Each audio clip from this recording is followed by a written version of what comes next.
Hello, Exhale Breathe family. How y'all doing today? It's your girl Shantae, and I'm here again for some more healing. Um, Recap from last week. Um, I had been gone for a little while. Needed to reset um, from the previous videos and regurgitating life experiences and traumas. And so I'm back. Um,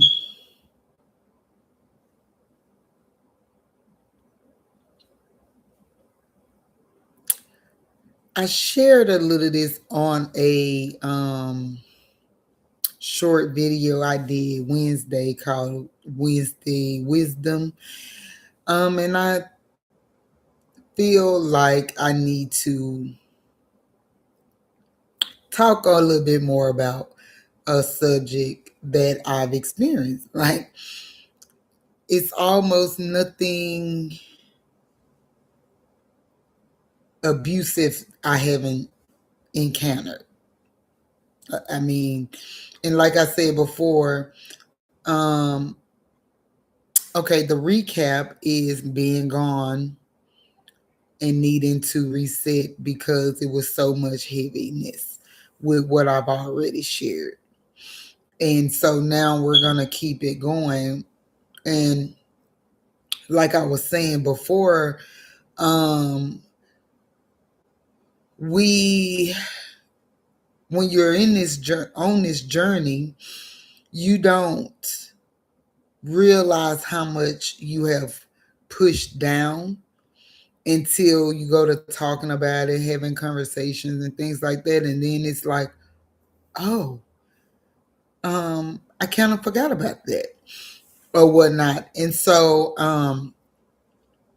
as I shared Wednesday, I was talking to a couple of young ladies at my job, and we was talking about incest. And one of the young ladies made the statement, um, well, it's normal in the African American community. No one really addresses it. And the other young lady was like, yeah, because I remember when my cousin tried to sleep with me and things like that. And it was just like, oh, wow. Like, and they wasn't saying that it was normal um, because it's normal and because that's what they did. But it was more because families don't deal with it. They don't talk about it. They don't address it. They don't hold people accountable when it comes to that. And again, I'm a product of that. Um, I mean, as we started this, the first abuser I had was my father, right? That's incest. That's incest. Um, no one should be having no type of relationship sexually with a family member that y'all share the same DNA. Period. I don't care how far down the line it is. And I shared on Wednesday that I remember when I was around 14ish, and one of my cousins, he was an older cousin, um, tried to mess with me. And me and his brother was real cool. And I told his brother, and his brother got on his case about it. And the weird part was that his mother and my great grandmother were sisters. And Sorry, y'all. It was a spider on me. Jesus. Sorry. Um, but yeah, his mother and my great grandmother were sisters. So he was my third cousin. He was my third cousin. And he didn't it wasn't no shame in his game. He didn't care. He didn't even care how old I was, and he was a full grown adult. Like he was a man. Okay. And I rejected the him coming on to me. I rejected it, and he was still trying. And the only way I got him to stop trying is I found someone that would address it. And that didn't happen a lot for me. But I told his brother, and his brother got right on it. And I felt safe in that moment. Someone listened, someone addressed it, and I don't have to keep dealing with the harassment of this. And I didn't have to deal with it no more. He never did it again. And that was good for me, you know. But growing up after that, I started hearing like other cousins talk about how this person and that person did this and that to them, and no one believed them. And one time something came to me about somebody that I really look up to, I had to tell them, like, I cannot say that's not true. I can't put things past anyone because a person haven't did it to me. That doesn't mean that they're not capable of it, right? And I know this to be facts, right? Because my dad had plenty of nieces, plenty of nephews. None of them experienced what I experienced. At least ain't no one had come forward about it. But no one else experienced what I experienced. And so, you know, I just refuse to downplay anybody's um encounter with anybody because at the same, like I said, everybody get to experience a different version of people, and that's just the fact of the matter. And being in the position that I had been in, I definitely couldn't say, "Oh no, he didn't do that to her. I don't believe that." Because I know how I feel to tell someone is doing something to me, and that be the reaction. And so, um, with that, we have to start addressing the dysfunction in families. Yes, it's uncomfortable. Yes, it's gonna tear up some stuff. Yes, it's gonna make people look at people wrong, side eye. Yes, it's gonna make people hold people accountable. All that. But guess what? That needs to happen. That's why so many families in our community, African American, Black communities, are so broken because we allow so much to go on in our families and no one addresses it. Because what goes on in my house stays in my house. My business ain't everybody's business, and all the things. When no, your business is everybody's business, especially when your business is going outside of your home and creating problems for other people. Yeah, it becomes other people's business. When people go abusing other people because they done got away with abusing one person, Now they feel like they're untouchable, and no one is going to believe whoever it is. Even people, even I have been in a situation, heard situations where people look at, like, say you're promiscuous. And, and the only reason why you're promiscuous in the first place is because you have been tampered with before your time. Generally, men or women are very promiscuous when they start having sexual relations at a early age, which means they have no value system, which means that their bodies are not sacred anymore to them, which means that they can do whatever they want to do with their bodies and feel no judgment or no embarrassment, because it's already been tainted. It's already been violated. It already have been established that that's what your body is for, right? These are the things that I know to be factual, because these are the thoughts that I had. When I talk to other young women and men that has been abused, the consensus is clearly the same.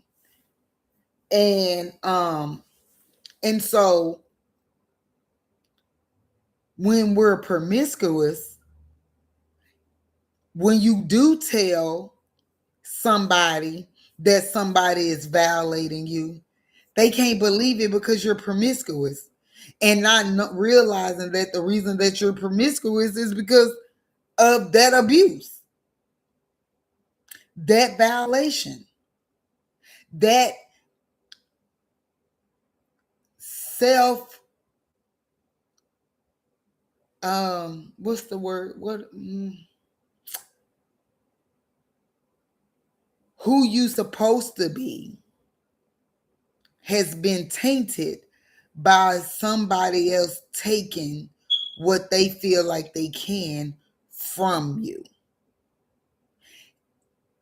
And it usually happens at an early age. I know for me it did. I mean, I'm 45 now. And I'm realizing, like, really ain't realized it in a year, but to really start doing the work of the healing has been a year. But I mean, well, I've tried off and on, but I was trying to do it my way instead of the way God told me to do it, and it didn't work. And so honestly, I'm really learning and getting to know Shantae, the little girl, right? Because again, my um little girl years was tainted, which ended up being my teenage years was tainted. And then my young adulthood was tainted. And now I'm here. And for some of this, it was tainted, right? And so when you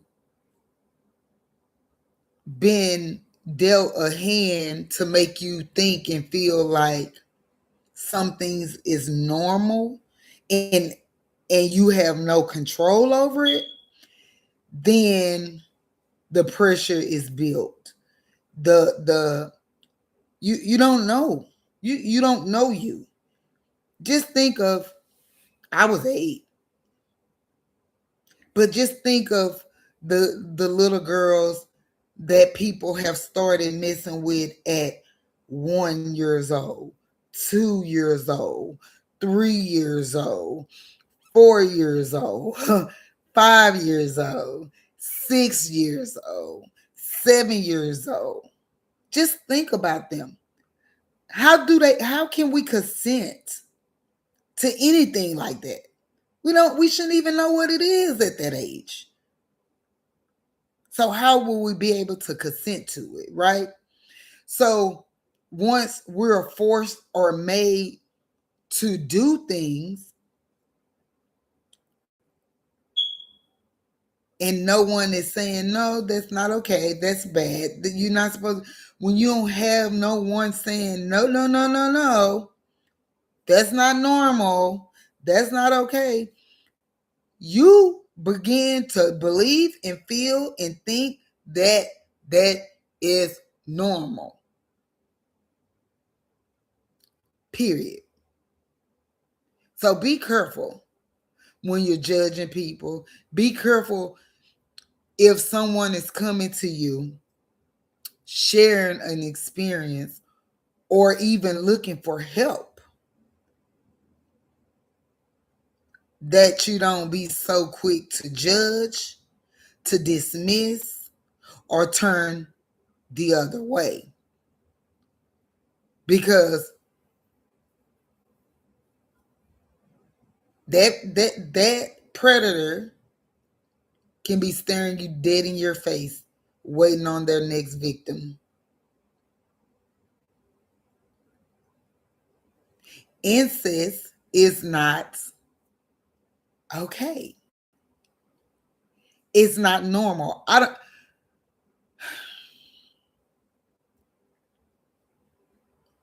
don't care what no one says. Slavery, old times, it wasn't okay then, and it's not okay now. It's just not. Who wants to have children by a family member so that that child can have all kind of disabilities? See, all the things that people really don't talk about. It's a price that is paid for incest. And if you go to multiplying and procreating with a family member, you have no idea what that's going to look like. You don't.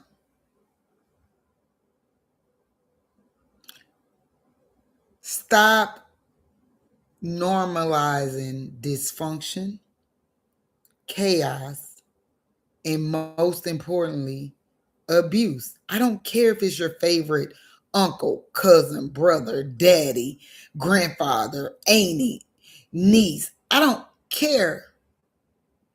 If someone brings it to you, the very least you can do is do an investigation about it. Maybe the person is lying. I've been in situations. I know people that have lied on people because they're mad, because they don't like them. All the things. But I'm still gonna investigate before I just say, nah, they didn't do that. At least investigate, because too many people in one family has suffered abuse from the same person for too long. For too long. In order to change that, we got to address it. And again, it's going to be uncomfortable. It's not going to feel good. And you're going to lose some people. Right now, don't nobody hardly talk to me. I knew the risk when I signed up for it, because what I need to heal. And my healing cannot be contingent upon how someone else gonna take it and feel about it. It can't. It has to be authentically me. And guess what? Everybody don't agree with it. It's okay. Everybody don't approve of it. It's okay. All those things are okay. But who is it about? You or them. If you're tired of suffering, if you're tired of looking in the mirror and not recognizing who looking back at you, if you're tired of repeating the same cycles because that's what you know, but you know it's not good for you, you know it's not healthy, stop being silent. Stop upholding the wrong. Call people out, address people. I do it. I do it. As my son, I do it. I don't care. Be mad at me. Stay away from me. It's fine. As my daughters, as anybody that really know me, I don't have a problem holding people accountable. For the most part, it's certain areas I have to work on. But when it comes to abuse, though,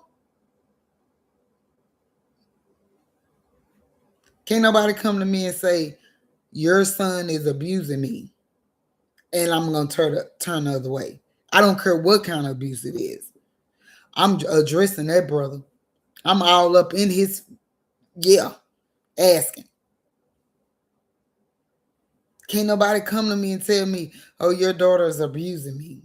I'm all up in her grill. Like, no. I don't condone or uphold or co-sign abuse because abuse is so damaging. And it's not just damaging to one part of you. It's damaging to the whole you.